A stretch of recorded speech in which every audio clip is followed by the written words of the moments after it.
welcome to GenFriends. I'm your host, Cheri Hudson Passey from Carolina Girl Genealogy. And with me tonight is this wonderful panel of Melissa Barker, the archive lady. Hi, Melissa. Hi, everybody. Glad to be here. Glad to have you here. We have Shelley Murphy, our family tree girl. Hi, Shelley. Happy to be here too. And last but certainly not least, with her another beautiful quote behind her, Yes. is Mary Kircher Roddy from MKR Genealogy. Hi, Mary. Hello, Beck. It's great to be here today. I'm glad you're here. Well, Who Do You Think You Are has started. I think this is season 11. Yes. If I'm remembering correctly, season 11 has started. So we would like to kind of, go through the season and talk about the things that you can learn from these genealogy shows and inspiration you can get. And it's just fun. If you're into genealogy and family history, it's just fun. So we're going to talk about the first two shows they've had of the season. And the first one was Billy Porter, who, he's quite the character, right? Actor. Very much. Very much. And then this past Sunday nights, just in case you don't know, they are on Sunday nights, 7 o'clock Eastern time on NBC. Mm-hmm. And it looks like, and I'll introduce her when she pops in. Here she comes before we get started. Perfect timing, Miss Laura Hedgecock. She's coming in, her treasure chest of memories. Perfect, Laura. We just started. We're glad you popped in to join us. Well, I'm glad to be here. I'm glad you're here too.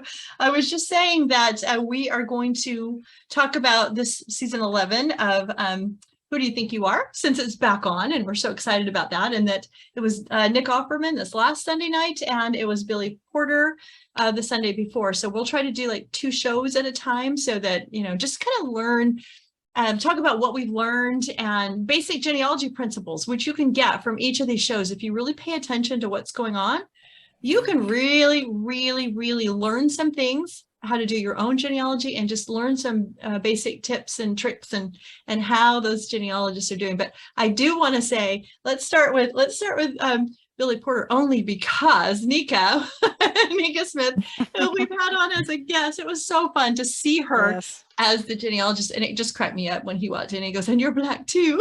It's just really funny. I thought that was really funny. But you know what I liked? Both of them started with their family. What did their family know? And isn't that what we tell every beginner? That's how you start. That's how you start. So Absolutely. If you were thinking, well, I would love to do this, and I don't want to hear any of this, I wish they would do real people, because guess what? You can do this. That's right. Their people are real people. I mean, that's right. Yeah, you're a real person, and you can do your own genealogy. You can get started there's so many classes and things you can take. Absolutely. And watch these genealogy shows, because they do teach you some, precepts, but remember that they've got a whole team. They do. So one of them, who was it? It was Nick Offerman's aunt had been working for 40 years. 40 years, librarian. Okay, 40 years. Go ahead. This is where I'm going to say what you said not to say. Okay, I think it's great. I think I'm a big fan of his. I think he's very articulate and all that. But why the 2 women who worked for 40 years, couldn't they just come with him? Oh, I know. And they had to sit at home and wait for it to be recorded and aired. Exactly. But it may have had something to do with COVID too. I don't know. And he's the celebrity, and they're going to pay for him to go. Yeah, but I understand what you're saying. I get you. But let me ask you a question. I'll pay my way. Yeah. But let me ask you a question. How do you know they weren't with him? That's true. That's true. Oh, you know what? They were probably there. Because she said in that first scene, well, we can't wait to have you report. Well, exactly. That doesn't mean they didn't go, because they could have been behind the scenes, and they don't want them on camera. I think they were with him all the way. It might have been. It stayed. Anybody know him personally? We can ask. Laura, get to work. You know what? Get Nika back on here and let's find out, because Billy had to go to Pittsburgh. Yes, he went to Pittsburgh, Virginia, and all that. He went to Library of Virginia. Yes. Right. Yeah, let's start with him. Let's get some vaccine stuff. Yeah. I wish we could, right? He talked to his sister, is who he talked to, but he'd gotten a package in the mail from her with some pictures, and that was really sweet as he was going through the pictures. And seeing all those old pictures of himself and his parents and all that kind of stuff. And he wanted to learn a little bit more about a story that he'd been told about he thought it was his grandfather. Like, these things happen in family stories, don't they? It's kind of like we talked about before. It's like that telephone game where it gets passed down and passed down, and things kind of get a little twisted around, but a lot of times there's truth to it. And so when you've got a family story, you've got to research it to see if it's true, and if you can find something to support it. And that is very much one of the things that does tend to get mixed up, is the generational. The generations. Absolutely. Absolutely. The generations. Can I make a comment? Did Of you course. notice that these first 2 episodes, how they started versus how they did years ago? Oh yeah. And I do. I wanted to make a comment on that, because they went to them and said, "Who are you?" Yeah. Basically. Yeah. And it's very possible that COVID has changed how they're able to do things, and nobody went out of the country. Yeah. Stayed in the United States. I actually liked that I liked having. I did too. Yeah. Well, I did and too. Nick Offerman was really clear. He said, I started in 2019. Oh, and yeah. Yes. Like, Look at me. my I'm beard. shaved. Yeah, exactly. Exactly. So let's go back to the story that that Billy Porter was he thought that it was his grandfather who had been shot and killed. Shot. And Shot in the back. Yes, the family story was that he had been shot in the back, and they had him get on Ancestry, of course, and look it up, and found his death certificate. And anybody want to go with that story, what it said happened to him, how he died according to the death certificate? It was a shot. Bring in 2022. To the No, breast. they said that he had been he was shot in the breast. Right. Right. Which definitely implies a frontal injury. Yeah, exactly. And so that's why he called his sister. Wait a second, And so, of course, one of our favorite places to go, right, is newspapers. So that's what she told him to do. Anybody want to talk about the newspapers? I would like to say that on the newspapers that, and this is, I found this is a theme in first and the second episode, is something that really came to me as a really good genealogy refresher. Is, we should not, as genealogists, be finding one piece of information, regardless if it's in a newspaper or a court record or wherever you find it, and stop. Yeah. Because even in the newspaper, if you get the story out of the newspaper, out of one newspaper, look for more newspapers. And in this case, and some of us that have been doing this a long time, we know this. There are the newspapers in all the areas, wherever it is you're doing research, they are operated and owned and run by people who have their own ideas when it comes to politics, when it comes to races. And so in this case, they were talking about that this was operated by a white man. That was the first newspaper that they found. And so what did they look for? And Nika talked about this. They looked for newspaper that was for the Black community. Exactly. And so, and there's not just local newspapers too. Right. Yeah. And I think that's a great point, because you just need to find out, because that one website called Fulton History, and it's Fulton postcards on New York, but there's thousands and thousands of other newspapers from other states, not in New York. So you just search them all. Go ahead, Mary. Oh, well, and I just was going to say, so they actually had in the newspapers, they had 2 newspapers that they'd found on newspapers.com that both corroborated the shot in the breast story. And and that inferred that he had a gun. Yeah. His great grandfather had a gun. Yeah. Yeah. So, but it was really interesting when they did find an African-American newspaper. It was different. It had a different name for the ancestor. Yes. It had Joseph. So my tip on talking about newspapers, and Melissa was right, don't stop at one. Right. But now you have the date of this story. Yeah. So you don't need to search by name anymore. Or maybe you pull out the name of the police officer, or just the surname, or maybe you pull out the address that it happened in front of 221 Main Street. Yeah. Yeah. And so you look for Good those tip. other clues to pull out the newspaper article that you don't find because Right. the first name in it is wrong or the spelling of the surname is wrong. Exactly. And so you're making a good point, because you know what, by going by the date or someone else, police officer, whoever, who's in the neighborhood, because somebody else could have been knowledgeable, wrote an article, or said something that could have came up in that, you know, thinking of the fan principle. Well, who's around these folks in the neighborhood, you know, type thing, or what's going on in that community. So it's very interesting, and it made so many points to us as researchers, you know. Well, exactly. And I thought Nika did a great job of bringing the context of the times into it. Yes. And you have to realize that with the who the victim was and what was going on, that there was going to be an alternative version. And that might, and if you stopped with newspapers.com, you wouldn't have found that.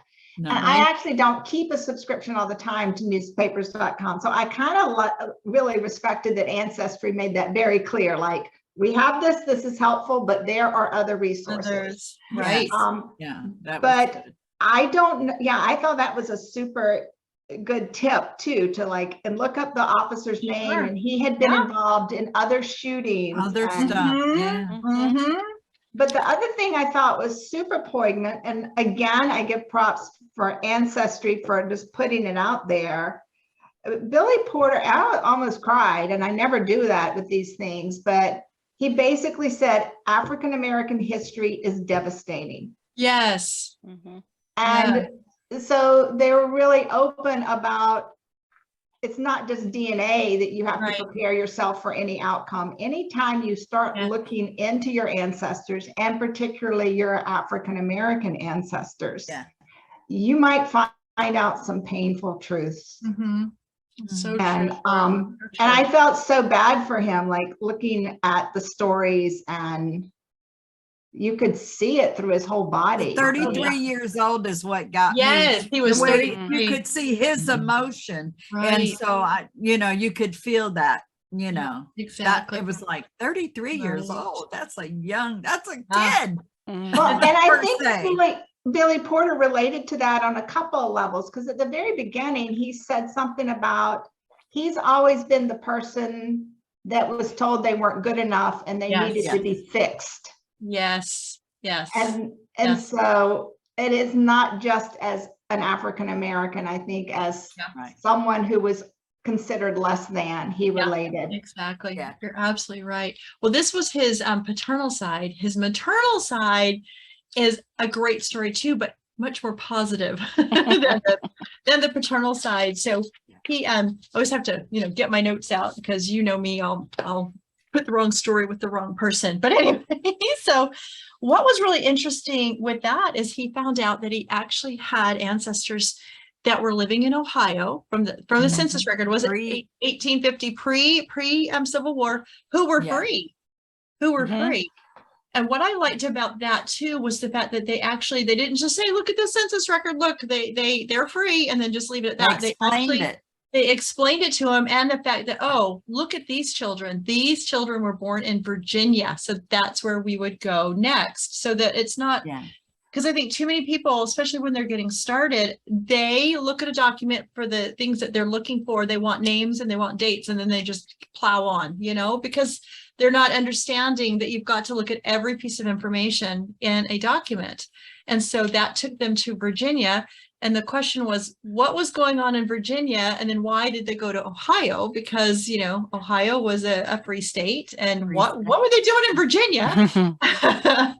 What were they doing in Virginia? So, and from that, and of course you hear the legal genealogist, what was the law during the time? Exactly. What was the law? What was the law? So understanding when you're researching and you cross back, I'm going to say 1870, you got to know that law of that area.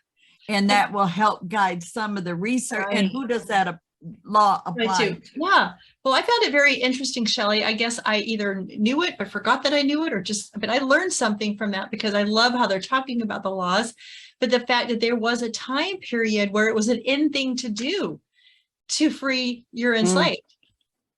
And That was new to Ooh. me. Oh, was it new to you too? I mean, I never heard that new before. to me. Okay, so 'Cause yeah, I would go to the part of thinking, well, wait a minute, they're not Quakers, they're not, yeah. going through all of that. And Apparently just it to was know the that in was thing the to thing do. to do. Yeah, Right. Yeah. I Yeah. have found that in North Carolina as well. And there was a Quaker influence in the area, but they were successful, and they were talking to a lot of the plantation owners about what they called gradual emancipation. And they weren't getting a lot of pushback.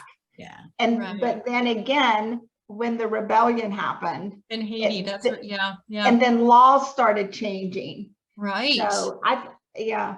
Yeah. And yeah. as events or challenges came up, the law changed too. Exactly. You Yes, know. exactly. They were afraid. One of his ancestors, and I don't remember which one, but they were free on that census, and then they were free in Virginia. And they found those emancipation records. Oh my gosh.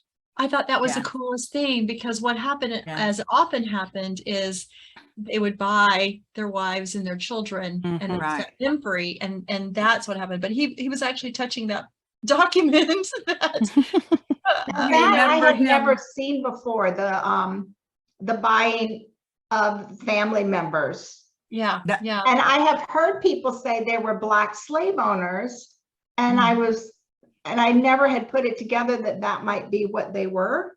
Sometimes, Some yeah, were. sometimes, Mhm. yeah, Some were. Right. yeah. So I thought that was just beautiful, and the way it was worded for love, and it was very clear that I'm Yeah. doing this Yeah. because this is my Yes. family. These are my people. And of Well, course, no. that gets that emotional side coming out again, because he's hearing all of this, and Yeah. it's like a woohoo, look Exactly. at this. And then they're going up to Ohio and stuff. And wasn't there some land having to do with that? Yeah, when the they Virginia, got to Ohio or Virginia? I can't remember, but I don't- they owned the land. Remember the they did 300 own or land. That's right. They did own land. They owned Yeah. land, I believe, in Virginia. Yeah, And he was asking $3,000. why did it come down from $3,000 to $800? And that's when the social history came to pass there. And for understanding, they said, well, with all these rebellions, your ancestor was a barber. And that's where he got his money from. And he would cut hair, shave whites and blacks. They just couldn't be in there at the same time, but he was respected enough that they would go in and get their hair done, get shaved and all that. But then once the rebellion started, people were afraid, because he says, think about this. You've got a Black man with a razor to your neck. Exactly. And so people got scared. And so he lost a lot of business. So his worth 10 years later wasn't what it was before. And so I loved when she said, he went to go to two graves. He went to his great grandfather's grave, Great-grandfather. the one that was shot and murdered. And that was touching, because it was just that the a one number. that just had a number? Just the number. Yeah. And I loved that he said, we're going to get you a stone. We were going to get you. Grandpa, I was like, great you grandpa, better. I'm gonna get you. Yeah, it's a headstone or whatever. Yeah. Yeah, I teared up at that point. Yeah, I was 'cause like, that you was better. emotional. Yeah. But then he got If you don't, we will. we'll take up a fund, right, exactly. But with his maternal line, as he's in Virginia, she says, do you want to go see? Yeah, was it Virginia that he got to go to the cemetery? I believe it was, not in Ohio. I think that generation, oh, that's right, that generation didn't go. The next generation went to Ohio after they died. Yeah. But the stones were marble. Yeah. They were gorgeous. And they made comment about that too. Yeah, how rare that was. It was just so rare. And they were saying out of there was only 10% of the enslaved, or 10% of African Americans. 10% of African Americans were free. Only 10%.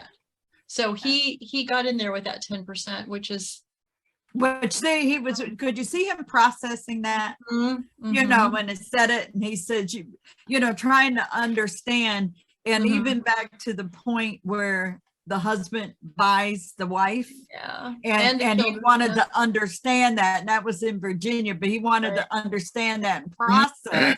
Wait a minute, you know, and that might have been new for him, but you know, Sure. we've seen that, you know, quite often. Yeah. Some do buy their family and some aren't Didn't buying have the money. family. Well, they didn't have the money to do it. Go ahead, Mary. And the part that I thought that was really interesting, I'm pretty sure I heard this. I watched the episode over a week ago, so I didn't It's rewatch okay. it. It's all right. But that it was safer in that instance for them to be enslaved by him Oh yeah. than Yes. not. Right. Because then they were his property. If they were free, they might get picked up Yes, Yeah. true. and And become someone else's re-enslaved. property. Yeah. Right. Yeah. Yeah, Right. that's And a so good he point. could control Yeah. them. I mean, control what Control happened what to them. happened to them. That's a because- good point. Yeah, which I thought was really something Yeah. I hadn't thought about Mhm. Yeah. a potential benefit to Right. being A potential enslaved. I mean, benefit. Yeah. it's horrible to think of that, but Absolutely. that's Yeah. But also to keep that family unit together too. Right. Yeah. So you want to think about that. Sometimes men have I've come across where they have re-enslaved themselves. Right. Because Oh, the yes. wife and For the the kids same. are still Yeah. enslaved, exactly. I've seen and that the too. husband is free, but to keep that family together, he re-enslaves himself per se. I don't know how else to say it, but he, Yeah. you know, turns himself in to become a slave again, Exactly. just to keep that family unit together, you know. One of my stuff. favorite reactions though was at the end when he was at the cemetery and he said they wanted to be remembered. They wanted, they wanted everybody to see them. And he says, in my profession, I have to be seen. And he Yeah. said, and they never understood how much they were going to be seen. Yeah, On he's national so cool. television. And then at the end, when he said, say their names. Oh yeah. Oh, I do a presentation where I do that. I pull out names of the enslaved from my ancestors' documents, and we do at the end, we roll the names up and say their names. And Yeah. I cry every time I do it. And people, so I was crying because he did it. It just touched me. It just touched Yeah. me. So I think, Well, and- they and- say if the names aren't called, they're forgotten. exactly. Mhm. Exactly. Absolutely. Yeah. And that goes for ancestors, any ancestors, Yes. Yeah. but especially for absolutely. African-American, because they're not in very many records. So when you find them, Mhm. get their Yeah. names out there. Exactly. So So, he said it was a good experience. I'm sorry, Laura, go ahead. well, the name of the show is Who Do You Think You Are? And I always like to look at the celebrities featured and kind of say, okay, at the end of this story, who are they thinking they are? Oh, I love that. Yeah. And I kind of felt like Billy Porter took it to a higher level, that he was looking at who are we as Americans? Yeah, that's true. Because he did say, almost like it was to himself, Mhm. not so much to the camera, but to himself, there has been progress. Yeah. Yeah. Look, and he held up, at one point, he held up his fingers, with the fingernail Mhm. polish, Yeah. and said, yeah, there has been. Yeah. But it really touched me, and I wasn't familiar with him beforehand. It made me want to know more about how he feels Mhm. and how this journey of finding out about his ancestors really affected him. Well, he said, I wouldn't have been ready for this when I was younger. He says, I wouldn't have been ready for any of this. I wouldn't have been able to Oh, I process didn't catch that. any Yeah. of this. Yeah. When I was younger, he says, I wasn't even interested. And he says, now I understand why, because I wouldn't have been able to, I'm glad I wasn't, he said, interested when I was younger, because I would not have been able to process any of this. So, Mhm. And you know yeah. what was important was when he was with Dr. Lee, and I think he was with her, and he's pointing at the table, this is who I come from. And Mhm. because of them, Yes. going to your Yes. point, Laura. And I Yes. thought that was really, that got him right there. Yeah. It did. You It know. did. And most of them do get to that point where they say, I am standing on their shoulders, I am Absolutely. who I am because Everybody of the that came before us. everybody that comes before. Let's move on to Nick Offerman. Mhm. Same thing. He wanted to know about his great grandma, or was it his grandma? His grandma. He Grandmother's called her side. he called her his Grandmothers. his grandma Elle is who we called her, and he was talking about how she was such a feisty thing, you know, that she was always getting in trouble and she fought her way through everything. So you didn't mess with Grandma Elle. No, nobody messed with her. And so, and as we go through his story, you can see where that comes from, right? Yeah. Yes. So, yeah, definitely. So the same thing, he goes to, we alluded to it before, he goes to his mom and he goes to his aunt who's been doing genealogy for 40 years. And guess what? She runs into a brick wall. Hello. We all do that. We do it. Sometimes then it's time to get maybe some experts or go local, as Shelley always says, because these records were not on Ancestry. Ancestry was, you know. Well, like the first episode, in this episode, there's another lesson, kind of the same lesson, but in a different way. You know, and I'm an archivist, and so I preach this all the time. Did you even count how many repositories he went to? Yes. Himself. Yeah. So, you know, and so, and then, 2, I mean, 3, 4, 5, something like that. Exactly. And so when you're doing research and you go to an archive or a genealogical society or wherever you go, and they give you that little piece of information, don't think that's it. Yeah. No, that's all we have here. Else. That's right. You got to go someplace else, even though it's in the same town. Right. And they may not, and in this case, they would tell him, well, you need to go to this place. Right. Well, you may not get that when you're doing your research. You may not get the archivist telling you, oh, well, you need to go always ask, but you can ask, but they might not know. Laura? But you should ask. I mean, I think reference librarians and archivists are underrated as just fonts of information. This is true. And I think that is a great question before you leave anywhere is, okay, I found this. Yes. Do you have any idea where I should go next? Right. Exactly. Yeah. And a lot of people I had that just experience don't know. Yeah. I had that experience last weekend, 2 weekends ago. I was at an archive and I asked the guy there, where do you think these records would be kept? And I said, he goes, I would check, you know, up in Columbia, you know, and so always ask. Laura's right. Always ask. Well, we're saying that, but there's so many people that are don't just know. getting started and don't know those questions to ask. So hopefully the listeners will encourage that, because if you don't ask, you will not receive. That's right. Exactly. But even if you're a beginner and you're using like the Ancestry Library edition at your local library and you find something, but you don't know where to go, that reference librarian sitting in your local library will probably still have some good ideas about where you can look next. Yes, absolutely. Yes. I agree with you. Melissa, I thought about you when they were in that archives. It was huge. They walked the camera down that. I mean, it went on forever. And all these boxes. I was like, oh my gosh. It might be that scene in Raiders of the Lost Ark at the end. No, I can't remember. Library of Virginia and go downstairs. They went to the Museum of American Revolution. They went to, let's see, where else they went to? Albany Hall of Records. They got records from the Dutch Reformed Church.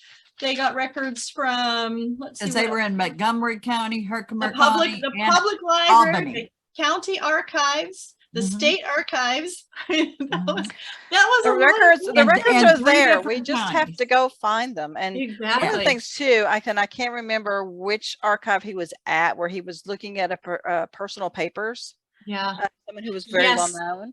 And if you'll notice, they were handing him published books. Yes. I wanted to clarify for those who don't know, is that personal papers originally don't come that way. Yeah. Personal papers are just that. They're actual documents, loose records, but evidently someone had taken those and had transcribed them and published them. Imagine they probably didn't want to bring out the old records when they had them published in a book. So I thought, you should have brought out the old records for the cameras, but anyway. Oh yeah, if they had well, they opened up and there was the box, the book inside the box. One of them. That was a different archive, but right. That was a different archive. And I'll have to say too that on some of my archives listservs, I guess you say, some of the archivists were complaining that he was handling records without wearing gloves. Of course, another With archivist no would come in gloves. and say, Yes. without gloves, and saying, you know, we've changed that, and you don't have to wear Exactly. gloves. In fact, you shouldn't wear gloves, and that's the case. You should not wear gloves with handling anything but photographs, because you can't tell how you're handling something, and you could damage it.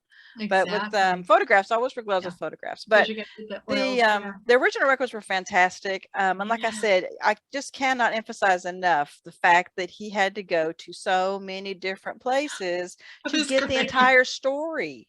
And quite the story. You know, the first thing And they showed connecting him, those dots. yeah, the first thing they showed him, they got back to his fifth or sixth. Well, I know they went to eighth, but the first document was because they had his aunt had gotten to like the fifth. And then they moved up through the wife's line, the maybes, which I thought was, I kept thinking of that song, Call Me Maybe, every time I was like, stop. I got those earworms, you know? But anyway, so they found that he actually had served in the Revolution. So, I mean, that's where they started. That's where they started building the story. Because then they come full circle and come around to him at the end. But, and he was happy. He goes, I was scared. He was like, you know, the best friend of Benedict Arnold. I know, that's what he was worried about. He was really happy about that. Made him really, really happy when he saw that this Joseph, I think his name was Joseph, maybe had served in the Revolutionary War.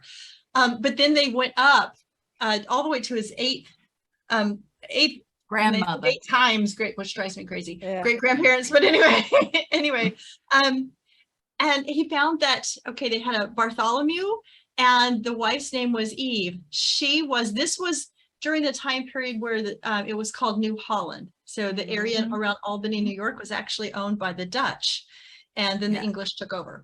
But so he found Bartholomew, who came to the United States because he signed papers in England to come and serve and help protect that area of you know, they were helping out the Dutch, which I thought was great because they had his name on that paper, so he knew he had come from England.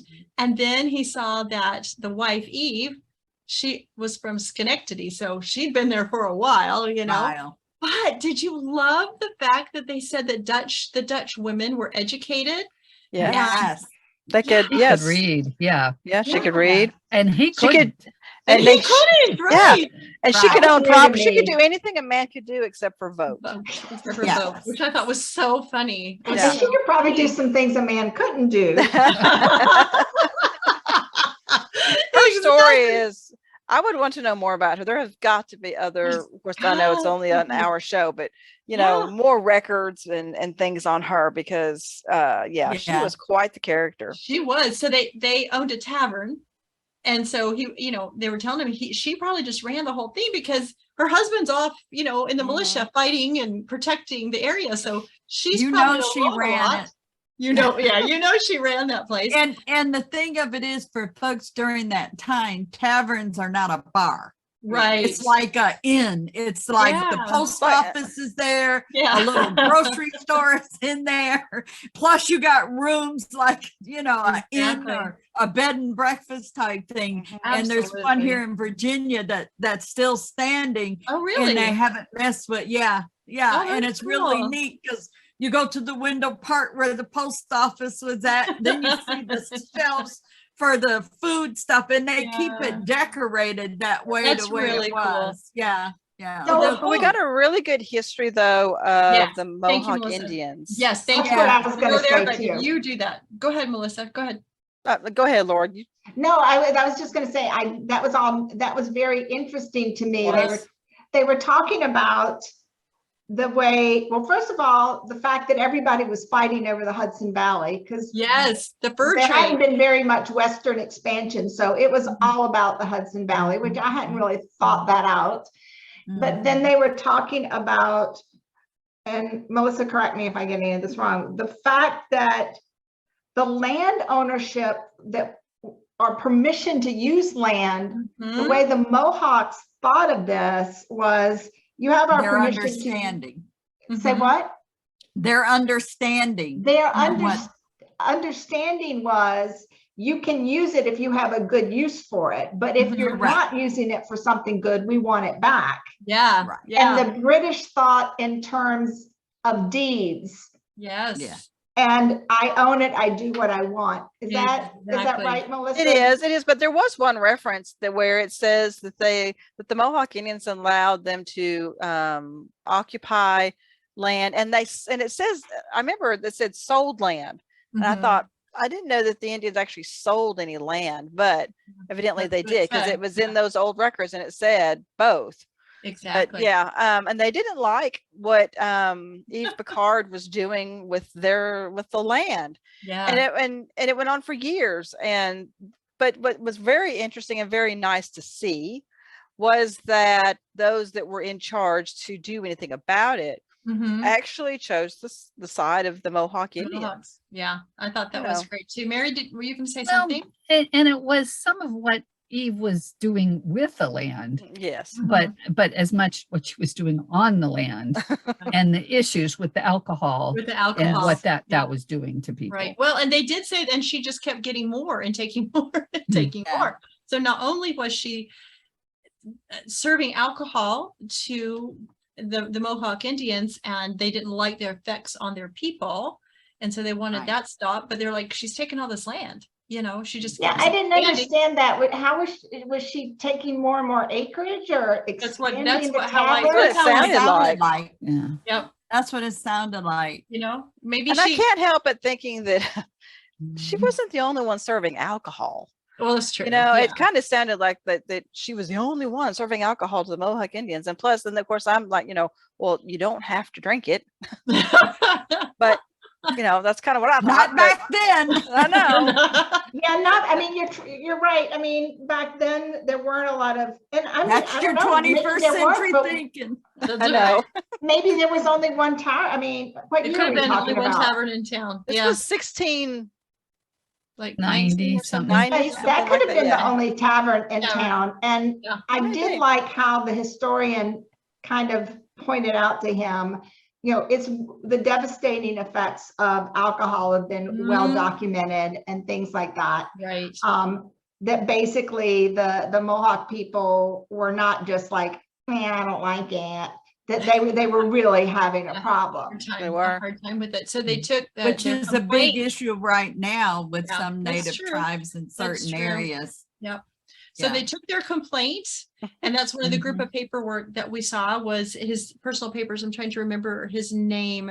I want to say Johnson, but I'm not sure if that's right. But I think that's what it was. He was the head person to go to for any kind of Indian affairs, is what they called him. He was the English man that dealt with that kind of thing. And he, like you were saying, he sided for the Mohawks. He said, yeah. So I think he's federal. Like the Indian agent. Yes. So he did, and then her grandchildren. Yes. And then you keep going further. I mean, this story still was there. They didn't get her out of there for a while because then her grandchildren were right. Go ahead. But this is a perfect example, though, of not stopping. Because I mean, I think that even what we saw on TV, there was so much more that we didn't. Oh yes. Because you could just keep going and keep going. But then her grandchildren, I mean, ended up getting that land back. Yeah. So and they were and what about the story that, I mean, it's documented that they purposely got, what was it, 3 of the Mohawks drunk in order to take them and have them sign documents saying, yes, you own get this them to land. sign the document. Yes, I'm like, oh my gosh. I wonder if that was her idea. Well, I think she might have been gone by then. Yeah, she was already dead. She wasn't. Okay, she wasn't. Okay. No, okay. And wasn't it the chief himself that ran him down and rescued the? Yeah. I think you're right. And rescued his tribe members and the 3. Yeah. So that was the end of that. Quite the story. So it is quite the story. Can you imagine how much fun it would be? Even though he was quite, I can't believe my ancestors would do things like that. But it's like we talk about all the time. It's a different time. It's a different way of thinking. Yeah. right or wrong, they really felt like that was their property and they had to do what they had to do to keep their property. But I thought it was an interesting way that he looked at it, because he was also saying, okay, there's this whole family unit, and not one of them is capable of seeing the big picture, that this is actually not a good thing to do. Like, well, exactly. we're Think about all slavery. gonna do what grandma said, Exactly. because it sounded like grandma says we're doing this, and oh, okay, we'll do it. Okay, we're doing it. Yeah, exactly. There's a lot of things in history, right, that you say, and nobody thought to stop this. You know? Yeah. Everybody Boy, thought America could go back and ask that for Yeah. Well, that's what I'm saying. Yeah, that's what I'm saying. Yeah. But the land is still there. And so, oh, before we get to that, so then we circle back around again, because then we're back to his ancestor that fought in the Revolutionary War, that Joseph Mabie, that they, you know, that started this whole line up to the crazy maybes to keep that land. Maybe crazy or crazy maybe. The crazy maybes, yeah, really. So They're gonna call you tomorrow after they listen to the show. There's still maybes around. I mean, in a loving way, you know, that was just nuts. But anyway, so he got bounty land for his service. But So does the anybody family else got land again? does anybody else who has ancestors that received bounty land ever remember seeing where they chose their bounty land? Some Not states, always. yeah, some got to choose and some didn't. It depended on where they were, but mine did. I had some family go to Kentucky. The children, his grown children, stayed, but he didn't like it and he walked back to South Carolina. Well, I just found it interesting that they chose that land. Yeah. Yeah. Well, it's probably because they may not have had any land to call their own because of grandma. Yeah. They got it taken away. That's true. And they got it taken away from them. So, but the cool thing is that land that grandma owned is all still there. And they took his mom and his aunt and they got to go walk the land. And I think one of the best things that was said in that was when the mom said, I thought that I was going to hear a story about a man. Yes. And this was a story about a strong woman. And they're saying that's where grandma, got it. Grandma L. Yeah, Grandma L got it from. It just came right down the line to her. So I thought that was so cool when those kind of connections go off in people's brains. But it was beautiful land, wasn't it? It was. That whole One thing area up there is beautiful. Something that surprised me, or maybe it was just me, I missed something, was when they talked about how many thousands of acres. Well, when you're first listening to Eve Pickard's story, and you think about a little tavern and maybe she's getting an acre here, or gets expanding an acre there. You're not thinking thousands. No wonder those Mohawks were upset. It was like 1,220 or something. Because I said to my husband, that's 2 square miles. Look at you. Look at Mary. But do you think that she owned all that much acreage herself, or do you think he got her He land got that she the had warrants. original, and then he got got that more bounty too? land, didn't he? Right. Yeah. Right. Yeah. Yeah. So So we don't actually know how much of that land she actually possessed. No. Yeah, we don't. But that's something someone can look up. Well, that's what they were saying. But Mary's had like a day. Exactly, to look all that up for them. Mary, Slacker, you you didn't slacker, find what have you been up to? I wanted to comment on about the choice, because my 4th great grandfather lived and served Rev War out of Virginia, and his bounty land was in Ohio. And so I was going to make that comment. So I know he didn't have a choice, because why would he, from Virginia, he would have I know. Yeah, he either accepted that land or he sold it. One of the two. Yeah. He accepted the land, and when he died in 1814, and wifey sold it.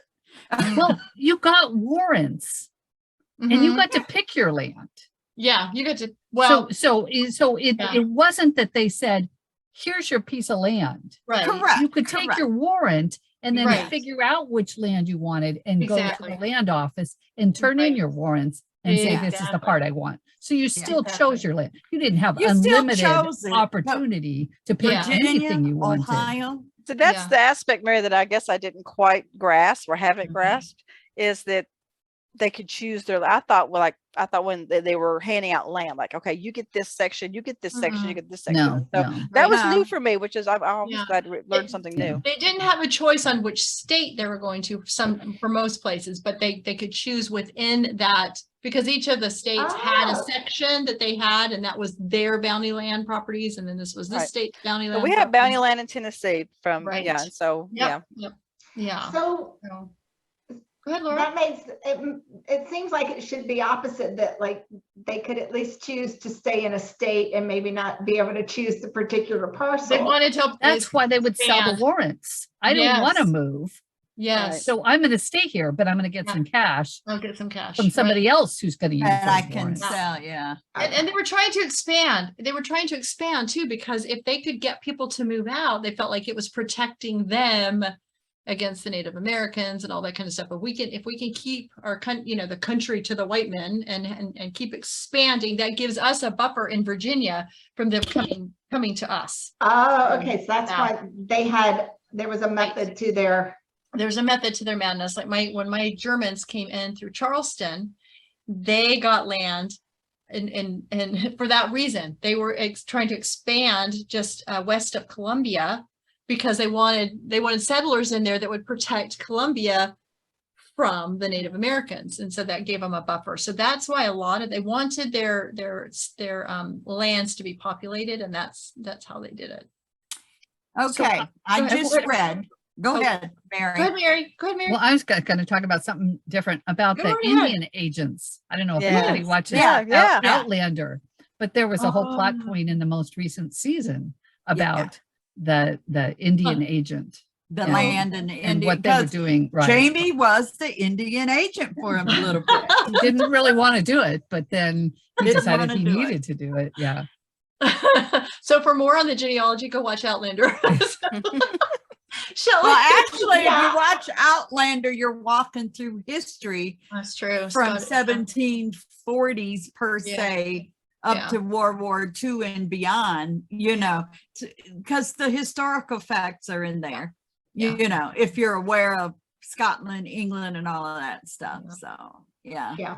Well, I think it was a great start to season 11. And so is there anything else that you guys picked out of, lessons that we haven't talked about, or things that you thought were interesting, or, that we should bring up? I think we touched on just about everything, but there may be Shelley, something you else. said you were looked up something and you're going to tell us. Oh, Yeah, go I ahead. was looking up for clarification on the bounty land warrants, because I know they had to put in and ask for it per se, file an application. Right. And what they show and what they're saying here is that in certain states, federal Mhm. land was set aside for That's these right. veterans. And they Exactly. applied for it, but it would have been for what's available in those states. Right. So coming back to what Mary was saying, and again, I'm gonna find out why. Why would he think coming from Scotland into Virginia, and then you go and take some land up in Ohio? I don't get it. Well, it probably, I mean, it was to make probably- sense. Yeah, it was probably Yeah. more land that he'd had before,